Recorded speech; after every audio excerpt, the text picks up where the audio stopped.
Bonjour et bienvenue dans cette vidéo où nous allons voir comment résoudre une équation. Et pour cela, nous allons prendre deux exemples. Premier exemple, nous allons résoudre l'équation -8 plus 6x égale 4x moins 3.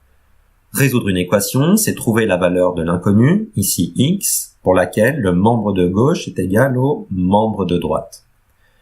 Donc, je vais chercher à isoler mon inconnu x d'un côté du signe égal. En général, on isole plutôt à gauche. Or, si je ne veux que des x à gauche de mon signe égal, eh bien je dois supprimer ceux qui sont à droite. Ici, j'ai 4x à droite. Eh bien, qu'à cela ne tienne, je vais enlever 4x.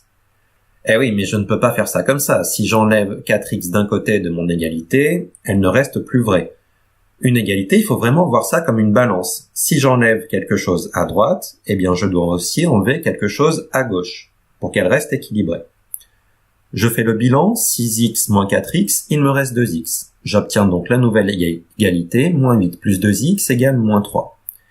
J'ai dit, je ne veux que des x à gauche de mon signe égal. Donc si je ne veux que des x, je vais me débarrasser du -8. Comment? Eh bien en ajoutant 8. -8 plus 8, je n'aurai plus rien. Encore une fois, si j'ajoute 8 à gauche de mon signe égal, eh bien je vais également ajouter 8 à droite, pour que mon égalité reste vraie. Bilan, j'obtiens donc 2x égale 5. 2 fois quelque chose qui est égal à 5. Eh bien, pour avoir la valeur que d'un seul x, je vais diviser par 2. Encore une fois, je fais la même chose à droite de mon signe égal. Et j'obtiens donc x égale 5/2, que je peux aussi écrire x égale 2,5. Voilà pour ce premier exemple. Et nous allons maintenant passer à un second exemple. Nous allons voir comment résoudre l'équation 7x moins 3 le tout divisé par 2 égale 4 facteur de x moins 5. Avant d'entamer à proprement parler la résolution de cette équation, nous allons essayer de la faire ressembler à l'exemple précédent. Qu'est-ce que je peux faire dans cette équation? Eh bien, je remarque que dans le membre de droite, j'ai 4 facteurs de x moins 5. Je vais donc distribuer le 4 sur les membres dans la parenthèse. J'obtiens donc 4 fois x, 4x, moins 4 fois 5, 20. J'ai donc 7x moins 3 le tout divisé par 2 égale 4x moins 20. Qu'est-ce que je remarque également? Eh bien, je remarque que tout le membre de gauche de mon équation est divisé par 2. Pour supprimer ce divisé par 2, je vais faire l'opération contraire. Je vais donc multiplier par 2. Mais encore une fois, si je multiplie par 2 mon membre de gauche, je dois faire pareil avec mon membre de droite. J'obtiens donc 2 fois 4x, 8x, moins 2 fois 20, 40. Et là, j'obtiens bien une équation comme celle de l'exemple précédent.